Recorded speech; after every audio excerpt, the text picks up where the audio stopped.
ಹಿಂದಿ ಭಾಷೆ ಗ್ರೇಡಿಂಗ್ಗೆ high court break. ಈ ವರ್ಷ ಅಂಕಬಿ ಇರಲಿ ಅಂತ ಆದೇಶ, ಶಿಕ್ಷಣ ಇಲಾಖೆಗೆ ತರಾತುರಿ ನಿರ್ಧಾರಕ್ಕೆ ಛೀಮಾರಿ. ಇದುವೇ ಇವತ್ತಿನ ಚದುರಂಗದ ಎರಡನೇ ಸ್ಟೋರಿ. ಗ್ರೇಡಿಂಗ್ ಅಲ್ಲ, ಅಂಕ.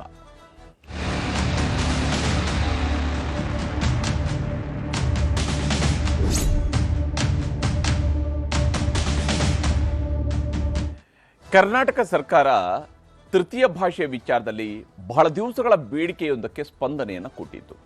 ಯಾಕಂದರೆ ಈ ಬೇಡಿಕೆ ಶಿಕ್ಷಣ ತಜ್ಞರುಗಳಿಂದ ಕೂಡ ಇತ್ತು. ಏನು ಕೇಂದ್ರ ಪಠ್ಯಕ್ರಮದಲ್ಲಿ ಇರುವಂತಹ ಕೇಂದ್ರ ಪಠ್ಯಕ್ರಮದಲ್ಲಿ 600 ಅಂಕಗಳಿಗೆ ಪರೀಕ್ಷೆ ನಡೆದರೂ ಕೂಡ ಅಂತಿಮವಾಗಿ ಬೆಸ್ಟ್ 5 ಅಂದರೆ 500 ಅಂಕಗಳಲ್ಲಿನೇ ಅಂತಿಮವಾದ ರಿಸಲ್ಟ್ ಇರುತ್ತೆ. ಅದೇ ಸ್ವರೂಪದಲ್ಲಿ ಕರ್ನಾಟಕದಲ್ಲೂ ಕೂಡ 500 ಅಥವಾ 525ಕ್ಕೆ ಮಾತ್ರ ಅಂಕ ನಿಗದಿಯಾಗಬೇಕು ಅನ್ನುವಂತಹ ಬೇಡಿಕೆ ಇದ್ದೇ ಇತ್ತು. ಇದಕ್ಕೆ ಪೂರಕವಾಗಿಯೇ ತೃತೀಯ ಭಾಷೆಯ ಪರೀಕ್ಷೆಗೆ ಮುಂಚಿತವಾಗಿಯೇ ರಾಜ್ಯ ಸರ್ಕಾರ ಒಂದು ತೀರ್ಮಾನಕ್ಕೆ ಬಂತು. ಈ ಬಾರಿ ತೃತೀಯ ಭಾಷೆಗೆ ನಾವು ಅಂಕ ಕೊಡೋದಿಲ್ಲ, ಕೇವಲ ಗ್ರೇಡ್ ಕೊಡ್ತೀವಿ ಅಂತೇಳಿ.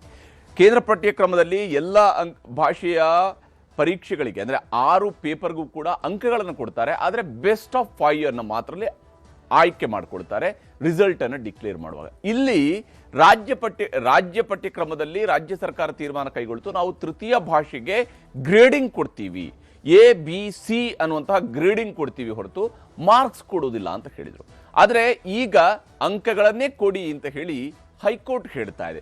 ಇದಕ್ಕೆ ರಾಜ್ಯ ಸರ್ಕಾರ ತನ್ನ ನಿರ್ಧಾರವನ್ನು ಪ್ರಕಟಿಸುವ ಸಂದರ್ಭದಲ್ಲಿ ಮಾಡಿರುವ ಕೆಲವು ಲೋಪಗಳು ಕೂಡ ಕಾರಣ ಆಗಿದ್ದಾವೆ.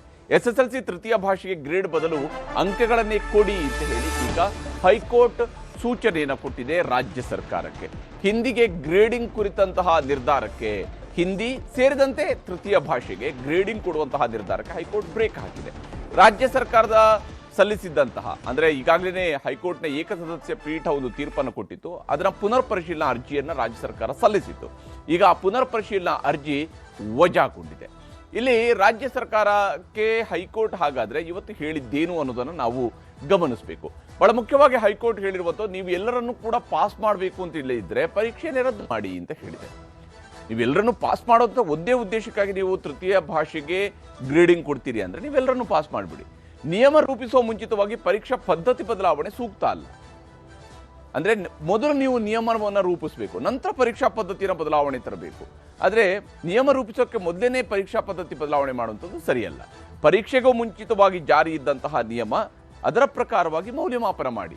ಯಾಕಂದರೆ ಎಕ್ಸಾಮ್ ನೋಟಿಫಿಕೇಶನ್ ಇರುತ್ತೆ, ಅದರ ಪ್ರಕಾರ ನೀವು ಮೌಲ್ಯಮಾಪನ ಮಾಡಿ. ಅದು ಬಿಟ್ಟು ಹಳೆ ಪದ್ಧತಿಯನ್ನು ಮುಂದುವರಿಸುವಂಥದ್ದು ಈಗ ಸರ್ಕಾರದ ಕರ್ತವ್ಯ ಆಗಿದೆ.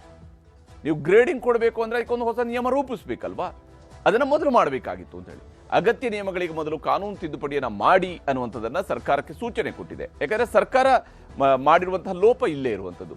ಗ್ರೇಡಿಂಗ್ ಪದ್ಧತಿಯನ್ನು ಜಾರಿಗೆ ತರೋದಕ್ಕೆ ಕೋರ್ಟ್ ಅಡ್ಡಿಯಾಗುವುದಿಲ್ಲ ಅಂತ ಕೋರ್ಟ್ ಸ್ಪಷ್ಟವಾಗಿ ಹೇಳಿದ್ದಾರೆ. ಅಂದರೆ ಮುಂದಿನ ವರ್ಷದಿಂದ ಸರ್ಕಾರ ನಿಯಮ ರೂಪಿಸಿದರೆ ಗ್ರೇಡಿಂಗ್ಗೆ ಕೋರ್ಟ್ ಅಡ್ಡಿ ಆಗೋದಿಲ್ಲ ಅನ್ನೋದನ್ನು ಕೋರ್ಟ್ ಕೂಡ ಹೇಳಿದೆ. ಇಲ್ಲಿ ಕೋರ್ಟ್ ಆದೇಶದಿಂದಾಗಿ ಈಗ ಸರ್ಕಾರ ಇಕ್ಕಟ್ಟಿಗೆ ಸಿಲುಕಿದೆ. ವಿಶೇಷವಾಗಿ ಶಿಕ್ಷಣ ಇಲಾಖೆ CM ಸಿದ್ದರಾಮಯ್ಯನವರ ಜೊತೆಗೆ ಚರ್ಚಿಸಿ ಮುಂದಿನ ನಿರ್ಧಾರವನ್ನು ಕೈಗೊಳ್ತೀವಿ ಅಂತ ಹೇಳಿ ಮಧು ಬಂಗಾರಪ್ಪ ಅವರು ಹೇಳಿದ್ದಾರೆ. ಮಕ್ಕಳಿಗೆ ಗೊಂದಲವಾಗದಂತೆ ಚರ್ಚಿಸಿ ಕ್ರಮ ಕೈಗೊಳ್ಳುವುದಕ್ಕೆ ರಾಜ್ಯ ಸರ್ಕಾರ ಚಿಂತನೆಯನ್ನು ಮಾಡಿದೆ ಮತ್ತು ವಿಶೇಷವಾಗಿ ಶಿಕ್ಷಣ ತಜ್ಞರು, ಕಾನೂನು ತಜ್ಞರ ಜೊತೆಗೆ ಸಭೆ ನಡೆಸಿ ಮುಂದಿನ ಕ್ರಮ ಅಂತ ಹೇಳಿ ಮಧು ಬಂಗಾರಪ್ಪ ಅವರು ಹೇಳ್ತಾ ಇದ್ದಾರೆ. ಮೇಲ್ಮನವಿ ಅಥವಾ ಯಥಾಸ್ಥಿತಿ ಮುಂದುವರಿಸುವುದರ ಬಗ್ಗೆ ನಿರ್ಧಾರಗಳನ್ನು ರಾಜ್ಯ ಸರ್ಕಾರ ಕೈಗೊಳ್ಳಲಿದೆ. ಮಧು ಬಂಗಾರಪ್ಪ ಅವರ ಮಾತನ್ನು ನಿಮಗೆ ತೋರಿಸ್ತೀನಿ. ಹೈಕೋರ್ಟಲ್ಲಿ ಆದೇಶ ಬಂದಿರತಕ್ಕಂಥದ್ದು, ಬೆಳಗ್ಗೆ ನಾನು ಕೂಡ ಅಡ್ವೊಕೇಟ್ ಜನರಲ್ ಅವ್ರ ಜೊತೆಗೆ ಮೀಟಿಂಗನ್ನು ಮಾಡಿದೆ.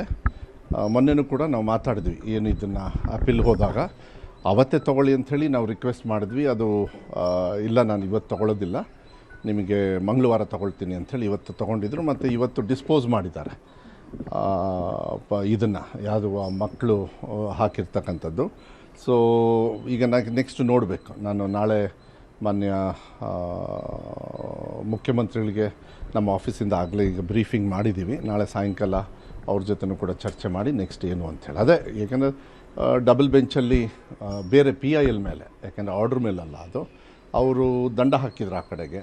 ಇವರು ಈ ಥರ ಹೇಳಿರೋದ್ರಿಂದ ನಾನು ಮಾನ್ಯ ಮುಖ್ಯಮಂತ್ರಿಗಳಿಗೆ ಮಾತಾಡಿಕೊಂಡು ನೆಕ್ಸ್ಟ್ ಏನು ಮಾಡಬೇಕು ಅಂತ. ಇವರೇನು ಹೇಳ್ತಾ ಇದ್ದಾರೆ, ಭಾಳ ಹೇಳಿದ್ರಂತೆ, ಇಲ್ಲ ನೀವು ಈ ವರ್ಷ ಬಿಟ್ಬಿಡಿ, ಇದನ್ನು ಮುಂದಿನ ವರ್ಷ ನೀವೇನು ಬೇಕಾದ್ರೆ ರೂಲ್ಸ್ ಮಾಡ್ಕೊಳ್ಳಿ, ಬಟ್ ರೂಲ್ಸ್ನ ಇಂಪ್ಲಿಮೆಂಟ್ ಮಾಡಿ ನೀವು ಮಾಡಿ, ಇದನ್ನು ಬೇಡ ಅಂಥೇಳಿ ಅವರು ಹೇಳಿದ್ದಾರೆ. ಸೊ ನಾಳೆ ಮುಖ್ಯಮಂತ್ರಿಗಳಿಗೆ ಮಾತಾಡ್ಕೊಂಡು ಏನು ಮಾಡಬೇಕು ಅಂತ ಹೇಳಿ ಕನ್ನಡ ಪರವಾಗಿ ಕೆಲವು ವಿಚಾರಗಳನ್ನು ಪ್ರೆಷರ್ ಇರಬಾರ್ದು ಮಕ್ಕಳಿಗೆ ಅಂಥೇಳಿ ನಾವು ತೀರ್ಮಾನವನ್ನು ತಗೊಂಡಿದ್ವಿ. ಆದರೆ ನ್ಯಾಯಾಲಯ ಈ ಥರ ಹೇಳಿದ ತಕ್ಷಣ ನಾವು ಅದನ್ನು ಮುಖ್ಯಮಂತ್ರಿಗಳ ಜೊತೆಗೆ ಚರ್ಚೆ ಮಾಡಬೇಕು. ಮೈಸೂರಲ್ಲಿದ್ದಾರೆ, ನಮ್ಮ ಡಿಪಾರ್ಟ್ಮೆಂಟಿಂದ ಈಗಾಗಲೇ ಅವ್ರಿಗೂ ಕೂಡ ಬ್ರೀಫಿಂಗ್ ಮಾಡಾಯಿತು. ನಾಳೆ ಸಾಯಂಕಾಲ ಅವ್ರ ಜೊತೆಗೆ ಚರ್ಚೆ ಮಾಡಿ ನೆಕ್ಸ್ಟ್ ಸ್ಟೆಪ್ ಏನು ಅಂತ ಹೇಳಿ. ಇಲ್ಲ ಯಾವುದೇ ಕಾರಣಕ್ಕೂ ಅದೇ ನಾನು ಹೇಳಿರೋದು, ಯಾವುದೇ ಕಾರಣಕ್ಕೂ ಮಕ್ಕಳು ಆತಂಕದಲ್ಲಿರೋದು ಬೇಡ. ನಾನು ಅವತ್ತು ಕೂಡ ಹೇಳಿದ್ದೆ, ಏನಾದ್ರೂ ನ್ಯಾಯಾಲಯಕ್ಕೆ ಒಂದು ಗೌರವ ಕೊಡಬೇಕಾಗ್ತದೆ. ನಮ್ಮ ಕೆಲಸನ ನಾವು ಮಾಡಿರ್ತಕ್ಕಂಥದ್ದು. ನ್ಯಾಯಾಲಯನೂ ಕೂಡ ಈ ಥರ ತೀರ್ಮಾನ ತೊಗೊಂಡಾಗ ಮಕ್ಕಳಿಗೆ ಎಲ್ಲರೂ ಲೇಟ್ ಆಗಿಬಿಡುತ್ತಾ, ಡೆಡ್ಲಾಕ್ ಆಗುತ್ತಾ ಅಂಥೇಳಿ 101% ಯಾವುದೇ ಕಾರಣಕ್ಕೂ ಆ ಥರ ತಗೊಳಕ್ಕೆ ಹೋಗಬೇಡಿ. ಆಮೇಲೆ ರಿಸಲ್ಟ್ ಕೂಡ ಚೆನ್ನಾಗಿ ಬರ್ತದೆ. ಈಗ ನೀವು ಜಡ್ಜ್ಮೆಂಟ್ ನೋಡಿಬಿಟ್ಟು ನೀವು ನನ್ನ ಹತ್ರ ಬಂದಿದ್ರೆ ನಾನು ನೋಡಿಬಿಟ್ಟು ಅಡ್ವೊಕೇಟ್ ಜನರಲ್ ಅವ್ರು ಏನು ಹೇಳ್ತಾರೆ ನೋಡಿಕೊಂಡು ಮಾನ್ಯ ಮುಖ್ಯಮಂತ್ರಿಗಳಿಗೂ ಚರ್ಚೆ ಮಾಡಿ ನಾನು ಹೇಳ್ತೀನಿ. ಆದರೆ ಒಂದು ನಾನು ಹೇಳಲಿಕ್ಕೆ ಇಷ್ಟಪಡ್ತೀನಿ, ಇದು ಒಂದು ಭಾಗ ಇರಲಿ, ಯಾವುದೇ ಕಾರಣಕ್ಕೂ ಮಕ್ಕಳು ಆತಂಕ ಬೇಡ. ನೀವು 24 ಅಂಥೇಳಿ ಹಿಂದೆ ಮುಂದೆ ಅಂಥೇಳಿ ನಾನು ಹೇಳಿದ್ದೀನಿ. ಅಲ್ಲಿಗೆ ಅದೇ ರೀತಿಯಲ್ಲಿ ಹಿಂದೆ ಮುಂದೆ ನಿಮಗೆ ರಿಸಲ್ಟ್ ಬರ್ತದೆ, ಆತಂಕ ಇರೋದು ಬೇಡ. ಹೀಗೆ ಫಲಿತಾಂಶದಲ್ಲಿ ಯಾವುದೇ ರೀತಿಯ ವಿಳಂಬ ಆಗಲ್ಲ ಅಂತೇಳಿ ಮಧು ಬಂಗಾರಪ್ಪ ಅವರು ಹೇಳಿದ್ದಾರೆ. ಆದರೆ ಇಲ್ಲಿ ಶಿಕ್ಷಣ ಇಲಾಖೆ ಎಡವಿದ್ದೆಲ್ಲಿ ಅನ್ನೋದನ್ನು ಗಮನಿಸಬೇಕು. ಬದಲಾವಣೆ ತರೋದಿದ್ದರೆ ಶೈಕ್ಷಣಿಕ ವರ್ಷದ ಆರಂಭದಲ್ಲಿ ಅದನ್ನು ತರಬೇಕಾಗಿತ್ತು.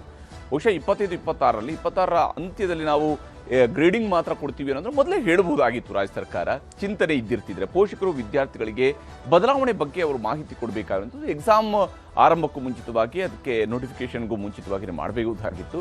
ಏಕಾಏಕಿ ಗ್ರೇಡಿಂಗ್ ನಿರ್ಧಾರ ತೆಗೆದುಕೊಂಡು ಶಿಕ್ಷಣ ಇಲಾಖೆ ಎಡವಟ್ಟನ್ನು ಮಾಡಿದೆ. ಅದು ಕೂಡ ಪರೀಕ್ಷೆ ನಡೀತಾ ಇದ್ದ ಹಂತದಲ್ಲಿ ತೆಗೆದುಕೊಂಡಂತಹ ತೀರ್ಮಾನ ಆಯಿತು. ಪರೀಕ್ಷೆ ನಡೆಯುವಾಗ ಗ್ರೇಡಿಂಗ್ ಬಗ್ಗೆ ನಿರ್ಧರಿಸಿ ವಿದ್ಯಾರ್ಥಿಗಳಿಗೆ ಗೊಂದಲ ಸೃಷ್ಟಿಯಾಗಿದೆ ಅನ್ನುವಂಥದ್ದು ಇಲ್ಲಿರುವಂತಹ ಬಹಳ ಮುಖ್ಯ ಆತಂಕ ವಿದ್ಯಾರ್ಥಿ ವಲಯದಲ್ಲಿ ಇರುವಂಥದ್ದು. ಆದರೆ ಒಂದು ಅಂಶ, ತೃತೀಯ ಭಾಷೆಗೆ ಈಗಲೂ ಕೂಡ ಹೈಕೋರ್ಟ್ ಹೇಳಿದೆ, ನೀವು ನಿಯಮ ರೂಪಿಸಿದ್ರೆ ಅದಕ್ಕೆ ಅವಕಾಶವನ್ನು ಗ್ರೇಡಿಂಗ್ ಮಾಡುವಂಥದ್ದು ಅದು ನಿಮಗೆ ಬಿಟ್ಟಿರುವಂಥದ್ದು ಅನ್ನೋಂಥ ರೀತಿಯಲ್ಲಿ ಕೂಡ ಸರ್ಕಾರಕ್ಕೆ ಹೇಳಿದೆ. ಮತ್ತು ಸರ್ಕಾರ ಆ ನಿಯಮವನ್ನು ರೂಪಿಸುವಂಥದ್ದು ಬಹಳ ಓಪನ್ ಆಗಿದೆ, ಸರ್ಕಾರಕ್ಕೂ ಕೂಡ ಆಪ್ಷನ್ ಇದೆ. ಶಿಕ್ಷಣ ಇಲಾಖೆ ಮತ್ತು ಅಧಿಕಾರಿಗಳ ಎಡವಟ್ಟಿಗೆ ವಿದ್ಯಾರ್ಥಿಗಳ ಭವಿಷ್ಯ ಈಗ ಒಂದು ರೀತಿಯಂಥ ಗೊಂದಲಕ್ಕೆ ಈಡಾಗಿರುವಂಥದ್ದು. ಇದರ ಬಗ್ಗೆ ಶಿಕ್ಷಣ ತಜ್ಞರುಗಳು ಏನು ಹೇಳ್ತಾರೆ ಅನ್ನೋದನ್ನು ಕೂಡ ನಿಮ್ಗೆ ತೋರಿಸ್ತೀನಿ. ನನಗನ್ಸುತ್ತೆ ಸರ್ಕಾರ ಮಕ್ಕಳ ಜೊತೆ ಚೆಲ್ಲಾಟ ಆಡಿದೆ. ಮತ್ತು ಶಿಕ್ಷಣ ಅನ್ನೋದು ಒಂದು ಗಂಭೀರವಾದ ವಿಚಾರ. ಒಂದು ಮಕ್ಕಳ ಬಗ್ಗೆ, ಮಕ್ಕಳ ಒಂದು ಕಲಿಕೆ ಬಗ್ಗೆ ಅದನ್ನು ಭಾಳ ಹಗುರವಾಗಿ ತಗೊಂಡು ಕೇವಲ ಒತ್ತಡಕ್ಕೋಸ್ಕರ ನಾವು ಘೋಷಣೆ ಮಾಡ್ತೀವಿ ಅಂದಾಗ ಈ ಮಕ್ಕಳು, ಲಕ್ಷಾಂತರ ಮಕ್ಕಳ ಜೊತೆ ಇವತ್ತು ಇವರು ಬಹಳ ಹಗುರವಾಗಿ ನಡ್ಕೊಂಡಿದೆ. ರಾಜ್ಯ ಶಿಕ್ಷಣ ಇಲಾಖೆ ಒಂದು ದೊಡ್ಡ ಎಡವಟ್ಟನ್ನ ಈ ಸಾರಿ ಮಾಡಿದೆ. ಯಾಕಂದ್ರೆ ಸುಮಾರು 8 ಲಕ್ಷಕ್ಕೂ ಹೆಚ್ಚು ವಿದ್ಯಾರ್ಥಿಗಳು SSLC ಪರೀಕ್ಷೆಯನ್ನು ಬರೀತಿದ್ರು.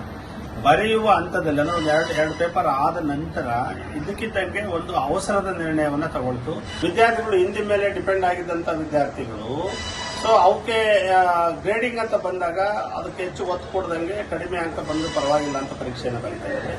ಇಲ್ಲಿ ನೆಲದ ಕಾನೂನು ಒಂದು ಸರಿಯಾದ ರೀತಿಯಲ್ಲಿ ಬಳಕೆ ಆಗಲಿಲ್ಲ ಅಂದ್ರೆ ಮತ್ತೆ ಮಕ್ಕಳಿಗೆ ಗೊಂದಲ ಸೃಷ್ಟಿಸಿ ಇವತ್ತಿನ ದಿನ ನಿಯಮಾನುಸಾರ ಏನು ವಿದ್ಯಾರ್ಥಿಗಳು 3ನೇ ವಿಷಯದಲ್ಲಿ ಅವರಿಗೆ ಗ್ರೇಸ್ ಬದಲು ಅಂಕ ಕೊಡಬೇಕೋ ಅದ್ರ ಬಗ್ಗೆ ಮುಂದುವರಿಲಿ.